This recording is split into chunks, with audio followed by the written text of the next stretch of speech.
Selamat malam, Assalamualaikum warahmatullahi wabarakatuh. Waalaikumsalam warahmatullahi wabarakatuh. Kita berjumpa kembali di Ngopi Rabu Malam. Kali ini yang ke-182. Membahas cerpen Ada Tanda di Lehermu, karya Mutia Suwarna Maharani, dengan judul Perspektif, Kuyang yang Kembali Merenggut Nyawa. Dan pemantik kali ini adalah Iis Taulida. Mari kawan-kawan di seluruh tanah air, kita simak bersama perbincangannya. Semoga ada manfaat yang bisa kita ambil.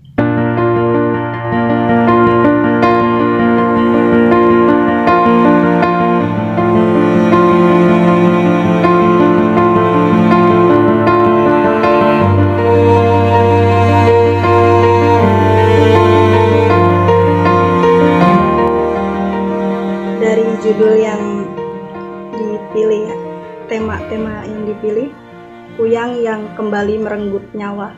Kenapa memilih itu? Sebenarnya pertamanya tuh ingin lebih ke IP, jadi kayak kematian ketiga IP, tapi kok jadi ambigu. Ini kematian ketiga IP itu maksudnya IP-nya ada 3 atau kematian IP yang ketiga gitu. Terus setelah dibaca lagi, sepertinya tokoh utama itu lebih ke Banu, bukan ke Ipi. Jadi saya mencoba untuk mengambil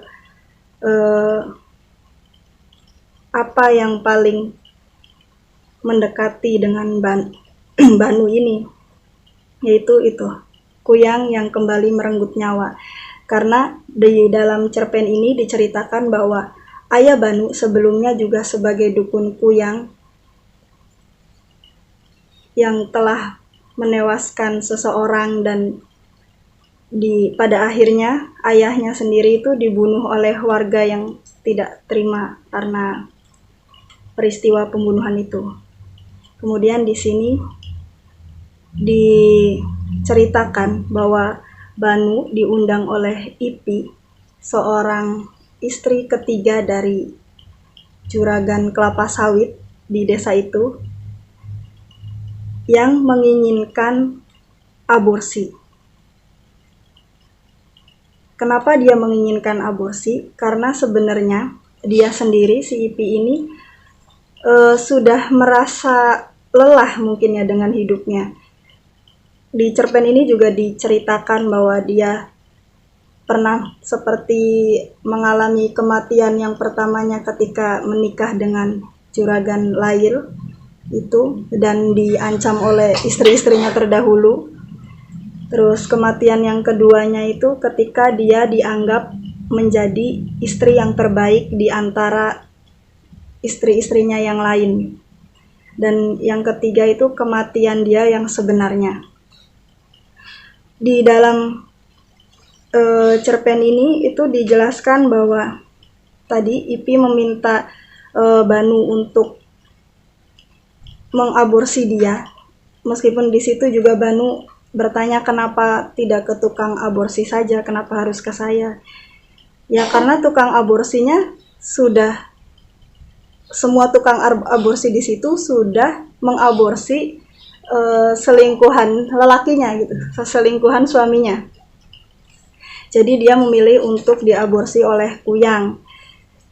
Dan dia ingat bahwa dulu ketika masa remajanya, si Banu ini adalah teman yang dijauhi sama teman-teman lain, dan karena dianggap sebagai keturunan Kuyang itu. Kemudian ada beberapa hal yang menjanggal ya. Pertama, ya kalimat yang tadi, yang aku yang Kuyang tetapi kau yang punya tanda di leher gitu, sebelum peristiwa pembunuhan itu. Meskipun di sini juga kita nggak tahu karena nggak dijelaskan secara detail bagaimana sebenarnya cara Kuyang membunuh seseorang, karena hanya dijelaskan ya Ipi gelap dan selesai. Pada keesokan paginya diceritakan bahwa Ipi sudah meninggal dalam keadaan darah berceceran yang keluar dari selangkangannya juga lebam-lebam, hanya seperti itu. Terus si ibunya yang di awal itu seolah ya memang dia tidak mau bahwa anaknya ini melakukan pekerjaan yang sama seperti bapaknya, menjadi kuyang. Kan harusnya itu menjadi trauma tersendiri ya. Tapi pada akhirnya si Banu ini, anaknya ini tetap melakukan pekerjaan itu gitu. Menjadi kuyang untuk menolong si Ipi. Dan di ending itu, ibunya yang pada awalnya melarang betul kalau Banu itu sebaiknya tidak menjadi kuyang, malah mengambil uang itu. Mengambil uang dan bilang dia mau bayar beras di kota. Ambil uang hasil kerjanya Banu. Hasil kerja Banu yang disuruh Ipi tadi. Itu kan bikin kayak langsung giclok gitu. Kayak ini sebenarnya ibunya tuh gimana? Apa dia mengambil uang itu karena kemiskinan itu? Terus Ya, butuh juga akhirnya. butuh juga ya. Tapi ada yang ini sih. Jadi kuyang itu kan setauku hanya untuk diri sendiri ya, keuntungannya. Nggak tahu sih sebenarnya seperti apa. Tapi setauku kuyang itu kan untuk diri sendiri, bagaimana dia ingin menjadi kaya, bagaimana dia ingin menjadi sakti kan dengan menjadi kuyang itu gitu tuh. Tidak melibatkan orang lain, bahkan dia tidak mau diketahui kalau dirinya kuyang kan. Tapi di sini kuyang itu dijadikan sebagai jasa pekerjaan yang seolah-olah itu bisa mengeluarkan dia yang memilih jalan menjadi kuyang ini dari kemiskinan itu. Ini kuyang modifikasi. Jadi agak aneh sebenarnya. Kuyang rental. Apa mungkin ada jasa kuyang? Ya mungkin bisa. Bisa. Ya, anggap saja bisa. Karena penulisnya orang sana ya. Iya, iya dia besar di sana. Ya itu sih sementara. Yang jadi pertanyaan saya lagi adalah ini kecurigaan saja.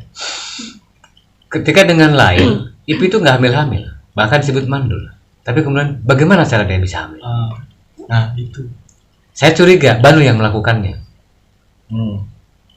Tapi ketemu Banu tuh dia udah hamil 2 minggu, bilangnya. Makanya dia minta diaborsi. Iya. Karena dia sudah tidak butuh bayi itu lagi. Iya, artinya itu bayi hasil dari Lail Atau bukan? Iya. Gitu. Ketika sudah sampai pada titik jenuh, dia nggak butuh bayi itu. Ketika dia dulu dihina, dikata-katai oleh Lail sebagai perempuan mandul, apakah keinginannya untuk aborsi itu murni karena dia sudah pada titik kelungsen ya, kalau orang telat makan tuh udah nggak punya selera lagi untuk makan, jadi dia sudah tidak punya selera lagi untuk punya anak. Begitu dia tahu hamil, dia ingin membunuhnya gitu loh. Karena jawab karena si suaminya itu Lail itu kan menikah 1 bulan yang lalu setelah mengatakan bahwa kamu tuh sepertinya mandul. Jadi dia menikah lagi. Pada akhirnya dia menikah lagi. Dan ternyata si Ipi ini baru tahunya tuh 2 minggu. 2 minggu itu kan. 2 minggu terakhir ternyata dia hamil gitu.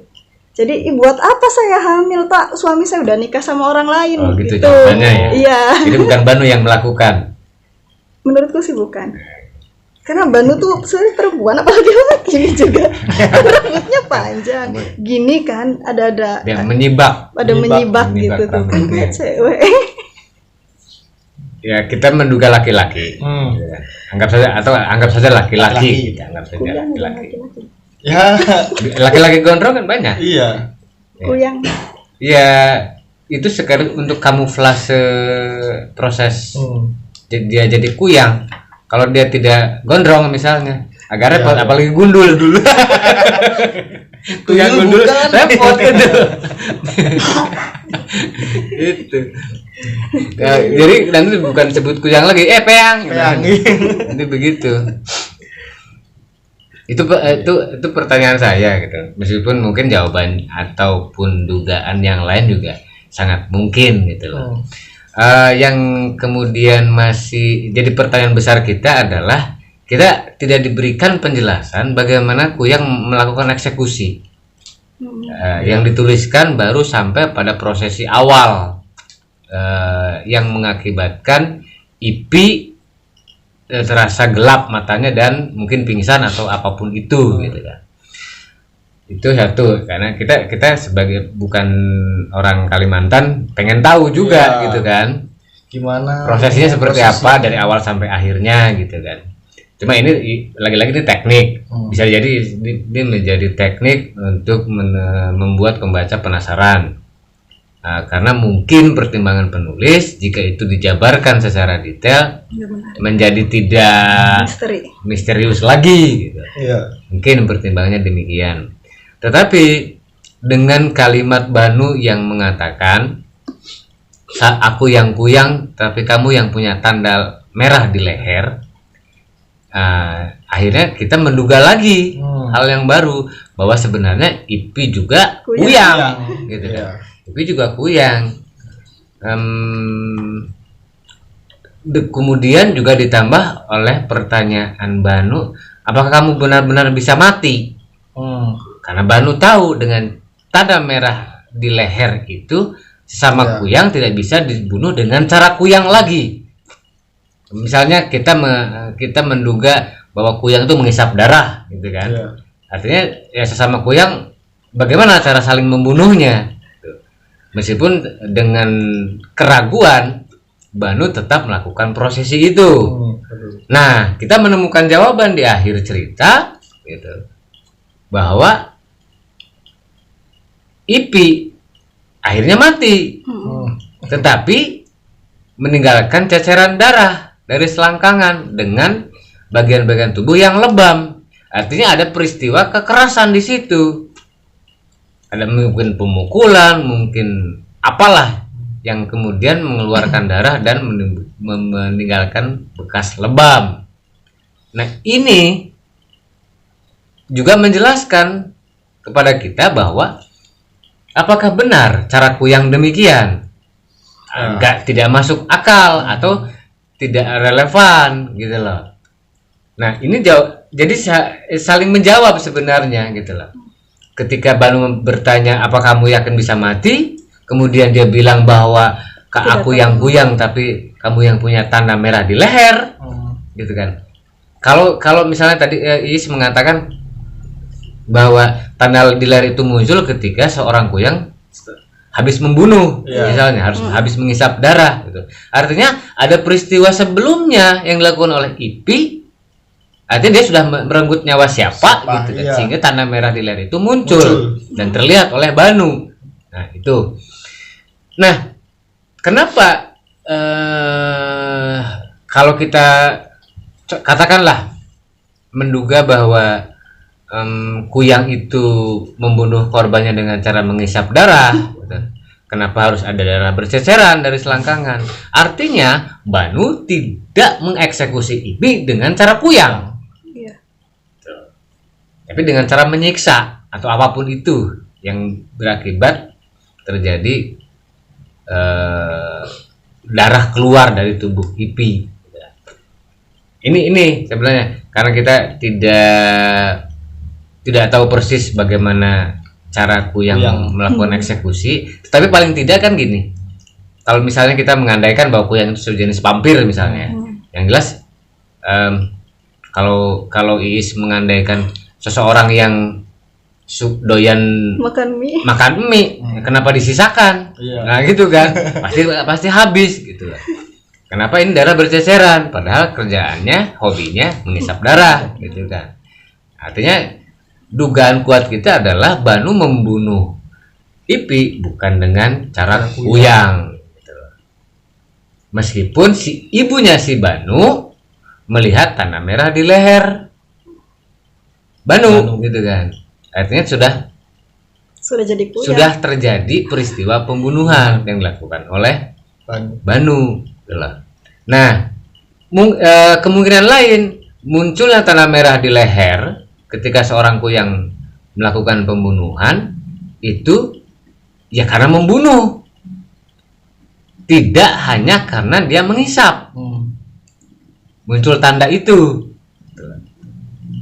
Jadi kalau seorang istri dari seorang laki-laki dukun kuyang yang kemudian punya anak kuyang juga gitu lah, dia kan harusnya paham betul gitu lah, bahwa anaknya ini sudah melakukan eksekusi dengan cara kuyang atau bukan. Ya. Tetapi jika yang jadi tanda merah itu adalah sekadar hasil dari proses pembunuhan, bukan entah dengan cara dihisap ataupun dengan cara lain, ya kita nggak ada persoalan juga gitu loh. Artinya tanda merah itu tanda sebagai kuyang yang telah melakukan pembunuhan, bukan caranya seperti apa. Iya. Itu entah dihisap, entah di apa, yang jelas dia sudah melakukan pembunuhan itu maksudnya mungkin ya. Iya, sudah menjadi kuyang juga itu, meskipun dia tidak melakukan pembunuhan, tanda merahnya muncul. Jadi dia ada meski tidak membunuh begitu. Iya, setelah dia menjadi kuyang. Tanda merah itu muncul selesai ketika dia kayak ada luasannya gitu. Iya, artinya tanda merah itu muncul setelah terjadi pembunuhan, gitu kan? Enggak, mungkin lebih tepatnya setelah tanda itu muncul ketika seorang itu berubah menjadi kuyang. Setelah dia berubah jadi kuyang. Oh iya, setelah dia berubah jadi kuyang, tanda itu muncul. Iya. Entah membunuh atau tidak. Iya. Oke. Ya kan paling yang jadi ambigu kan di kalimat akhir tadi gitu kan, di paragraf terakhir itu. Ibunya melarang betul tetapi ngambil uang juga. Ini agak dilematis gitu, agak membingungkan. Termasuk misalnya kalau obrolan kita di belakang itu sebab-sebab yang menjadikan Ipi sakit hati kemudian merasa mati itu kita tidak mendapat cukup penjelasan sakit hati macam apa, karena ini berkaitan dengan pembangunan identitas karakter tokoh. Misalnya gini, kita akan mendapat reason yang cukup masuk akal ketika dijelaskan bahwa Ipi adalah seorang terpelajar. Misalnya, orang terpelajar, artinya dengan kondisi dengan peristiwa dia yang mengalami seperti Siti Nurbaya dan dia melakukan batinnya menolak, itu kan hanya katakanlah hanya bisa terjadi umumnya pada mereka yang mengalami atau mendapatkan pendidikan sekolah yang cukup, gitu loh. Muncullah idealisme di situ, misalnya muncullah cita-cita, keinginan dan sesuatu yang lazimnya dikenal oleh kita muncul pada kelas menengah terpelajar, gitulah. Ya kalau misalnya dia murni orang kampung, tidak berpendidikan cukup, saya pikir kalaupun mau ada penjelasan tentang batin manusia secara dasar gitu kan, bahwa dia inginnya mendapat pasangan yang muda, yang tampan gitu, bukan karena pembayar hutang atau karena takut bapaknya dipecat oleh si juragan itu gitu lah. Pada banyak peristiwa mereka yang berpikir ideal itu kan karena terpengaruh oleh pergaulan terpelajarnya itu, gitulah. Meskipun ya tidak menutup kemungkinan bahwa seseorang yang tanpa harus bersekolah tinggi, dia membangun idealismenya sendiri yang agak berbeda dengan kebanyakan orang-orang kampung yang tidak sekolah. Misalnya, bisa begitu. Apakah Ipi ini merupakan pengecualian? Tapi tidak ada penjelasan di situ, gitulah. dia pernah sekolah dengan Banu juga sekolah apa? Iya. Remaja. Iya kan, remaja, Remaja. SMP, SMA misalnya gitu kan.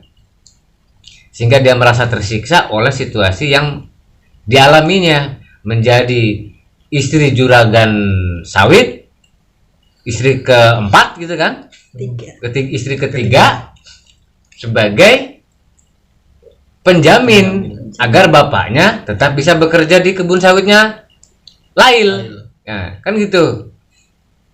Dan ini agak idealismenya agak tinggi gitu loh. Ketika dia merasakan kematian, sebelum dia mati dia sudah merasakan mati ketika menjadi istri ketiga dari seorang juragan sawit. Kemudian dia merasa mati kedua kalinya ketika dibangga-banggakan oleh Lail sebagai istri terbaik, padahal dia bercita-cita menjadi satu-satunya istri gitu kan. Iya. Dari seseorang yang kita duga juga model-modelnya bukan kayak Lail gitu kan, bukan yang seperti itu kan ideal sekali, yang hanya bisa dialami atau dipikirkan oleh generasi milenial. Iya betul. Milenial kan pengennya begitu gitu kan, meskipun ya risikonya di ghosting banyak orang, banyak cowok gitu kan. Penulisnya milenial. Iya, nah ini logika, maka kembali kepada membangun logika dan identifikasi karakter tokoh. Gitu loh. Dia latar belakang seperti apa, cara berpikirnya seperti apa, sehingga peristiwa-peristiwa yang dialaminya sinkron tidak dengan latar belakang itu. Cara berpikirnya, cara bertindaknya, cara ininya. Dan ini kalau dari cara mengucapnya itu sudah sangat terpelajar. Iya. Dari cara mengucapnya Ipi dengan Banu itu gitu loh. Apakah memang ini kuyang-kuyang yang terdidik misalnya gitu kan? Kuyang-kuyang gitu. Yang terpelajar. Kuyang-kuyang terpelajar misalnya gitu kan. Tetapi ibunya Banu ternyata tidak gitu loh. Bukan seorang ibu yang terpelajar. Iya. Gitu. Termasuk misalnya ketika Banu merespon kalimat-kalimat ibunya juga bukan respon seseorang yang terpelajar. Ini agak membingungkannya di situ gitu loh. Jadi ada sesuatu yang tabrakan kalau menurut saya gitu. Ada tabrakan antara bangunan alur cerita dari peristiwa. Alur cerita dari awal sampai akhir, kemudian logika antar peristiwa gitu kan. Kemudian diksi yang digunakan oleh masing-masing tokoh, identifikasi latar belakang tokoh seperti apa dan seterusnya, itu ada beberapa yang bocor gitu. Menurut saya ini kebocoran, bocor. Di antaranya itu ya kalau soal eksekusi terakhirnya seperti apa, karena kita penasaran, bukan sebagai orang Kalimantan misalnya, ya wajar lah kita. Gimana sih cara Kuyang mengeksekusi, meskipun ya kita bisa dilihat di video-video gitu, bisa gitu.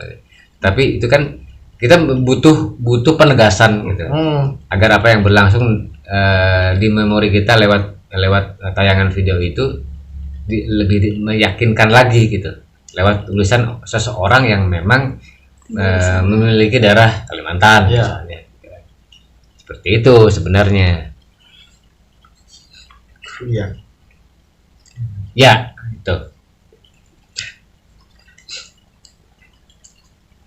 Nah, ini sebenarnya antara kebocoran penulis mengidentifikasi dirinya sebagai penulis dengan identifikasi tokoh sebenarnya. Karena ada milenialnya iya, milenialnya muncul gitu loh. Karena ada tokoh yang sama sekali tidak teridentifikasi, dia tidak terlibat. Dia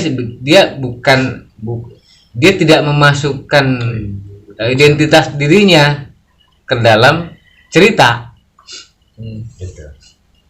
Artinya dia sebagai pendongeng saja, bukan sebagai seseorang yang memiliki spirit kemudian tanpa sengaja masuk ke dalam cerita. Gitu loh. Sebenarnya itu. Ini juga dijelaskan bahwa si IP ini kan melepaskan sialnya. Nah dia juga sebenarnya nggak ditanya kan sama Banu kenapa bekas leher, tapi dia langsung menjelaskan. Itu kan kilah ya.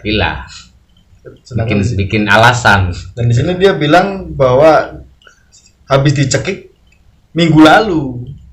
Apakah bekas cekikan itu? Nah, bekas cekikan itu bukan garis. Nah, titik-titik lebam yang besar gitu kan. Itu bekas cekikan biasanya begitu. Kalau garis itu artinya harus dijerat dengan tali. Kalau dijerat dengan tali ada bekasnya dan luka. Itu bukan tanda. Iya, luka. Bukan tanda merah, tapi luka. Bagaimanapun ngoreng. Yang kan orang habis dijerat tuh ngoreng. Iya. Karena kena gesekan. Seminggu pula gitu kan. Artinya sudah harus mengering lukanya, koreng jadinya bukan tanah merah lagi gitu. Iya. Sama penasaran juga nih prosesi kuyang nih gimana gitu loh. Cara membunuh kuyang, apakah mungkin di gambaran saya karena cara membunuh kuyang. Cara kuyang membunuh. Cara kuyang membunuh. Kan di sini ada penjelasannya bahwa kuyang itu kan menghisap darah dan janin ibu hamil. Kalau mungkin lukanya di area selangkangan, apakah mungkin kuyang membunuh janin itu dengan cara menghisap atau menghisap darahnya lewat rahim atau gimana gitu kan? Iya, kan gini. Kalau saya menduga dengan pertanyaan apakah kamu yakin? Pertanyaan Banu, apakah kamu yakin kamu bisa mati? Karena Banu tahu itu juga kuyang. Ya. Jadi kuyang tidak bisa membunuh kuyang lagi dengan cara kuyang. Yes. Gitu. Maka diambillah cara sadis. Cara di luar cara kuyang. Itu. Kalau seseorang hobi makan coklat, dia tidak akan menyisakan, bahkan dia tidak mau berbagi. Gitu kan? Apalagi cangki bar gitu. Itu kenapa dia menyisakan? Artinya dia tidak menggunakan cara kuyang sebenarnya. Atau mungkin berandai-andai kalau mereka berdua melakukan prosesi kuyang bersama, artinya kuyang. Ipi menjadi kuyang, Banu menjadi kuyang. Tujuannya ketika Ipi memisahkan kepala dengan badannya dan Banu kerja membunuh badan Ipi, janinnya gitu loh. Cuma tidak dituliskan. Nah itu apakah begitu prosesnya? Jadi mungkin tubuhnya kehabisan darah pas Ipi masuk, kepalanya menyatu lagi nggak bisa hidup atau begitu kan nggak dijelaskan gitu. Iya. Cuma memang dari sejarahnya ketika Ipi dengan percaya diri menghampiri Banu dan bilang kamu dijauhi teman-teman, dijauhi orang-orang karena kamu kuyang. Dan Banu tidak menjawab. Ipi kemudian pergi dengan langkah pede gitu kan. Nah ini sebenarnya juga menunjukkan kepada pembaca kalau Ipi bukan kuyang, mana mungkin dia berani melakukan itu. Iya. Jadi sejak kecil, sejak awal juga mereka sudah sama-sama tahu. Iya. Itu sebenarnya. Maka ditempuhlah gitu loh. Kalau ada pertanyaan misalnya dari bagaimana cara Banu minta bayaran lebih, kan yang dibunuh yang orang yang membayar sudah mati gitu kan. Gampang itu sih gitu kan.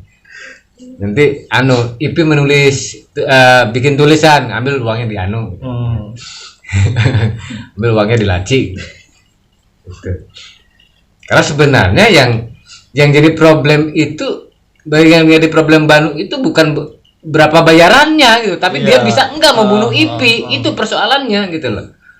Entah bayarannya berapa, karena dia sebenarnya dia kan nggak butuh uang, gitu loh. Dia nggak banget lah gitu kan, nggak terlalu butuh uang. Yang butuh uang kan ibunya, bukan Banu gitu. Itu masalahnya. Itu malah ibunya tuh yang bikin bingung. Harusnya kan ada trauma tersendiri gitu loh. Tapi di akhir dia seperti ambigu. Jadi ambigu. Lumayan gitu loh. Lumayanan gitu. Terus bayar utang beras di kota itu gimana ceritanya? Apakah itu sepelosok itu sampai harus ke kota? Sementara ada warung buat diutangin beras. Alur cerita, dialognya sangat terpelajar. Ya kan? foto. dengan teknik-teknik penceritaan seperti itu. Ya, ini bisa jadi kelebihan tapi bisa jadi kebocoran juga gitu kan. Ya, sosok plus minus seimbang, plus minusnya seimbang. Kita bisa menikmati jalinan cerita ini dengan baik meskipun ada pertanyaan, tapi sekaligus ada beberapa kebocoran logika antar peristiwa, logika identifikasi tokoh misalnya gitu kan. Logika seorang ibu yang mestinya trauma dengan peristiwa pembunuhan suaminya yang jadi dukun kuyang itu gitu kan. Kemudian peristiwa itu terulang kembali gitu kan. Tetapi kok tetap ngambil duitnya juga. Malah pergi lagi. Iya, pergi. Bayar. Kalau misalnya diubah menjadi aku bertanya jawab dan aku tidak akan pernah mau menggunakan uang itu karena aku tahu Tegas ya. karena aku tahu gitu. Jelas. Itu meskipun menggantung endingnya ada sikap tertentu gitu kan yang ditunjukkan oleh tokoh ibu. Ini malah nanya dedes ya, seperti protes, seperti menyalahkan, tetapi butuh juga. Aduh, gimana ya? Mungkin maksudnya untuk menunjukkan bahwa mereka miskin itu sampai beras saja hutang. Tapi kan kuyang tuh harus kaya ya. Ya mungkin kalau ya kita nggak tahu ada antara kuyang dengan dukun kuyang. Kuyang yang sebagai pelaku untuk memenuhi keinginannya sendiri dengan kuyang yang menerima jasa kuyang. Ini yang kita nggak tahu gitu. Ya, nantilah kita pelajari lagi. Kita baca lagi. Iya. Tentang kuyang. Gimana? Oke. Syukur sudah. Baik, kawan-kawan di seluruh tanah air, demikian perbincangan kami tentang cerpen Ada Tanda di Lehermu karya Mutia Suwarna Maharani. Mohon maaf jika banyak kekurangan. Terima kasih sudah mengapresiasi. Kita akan berjumpa lagi. Selamat malam. Wassalamualaikum warahmatullahi wabarakatuh. Waalaikumsalam warahmatullahi wabarakatuh.